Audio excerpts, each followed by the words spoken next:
приколы продолжаются, значит. Два шурупа, видите, один, второй, видите. Идет у нас подстаканник, два шурупа. Суть следующая. Мы сначала втыкаем подстаканник.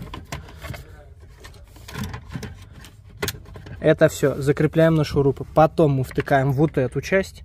Еще одни подстаканники, на удивление, чтобы лучше держалось. А потом мы втыкаем вот это все. Нельзя было просто одну консоль типа засунул и достал, и все. А, ну нельзя, это ж инженер, извиняюсь.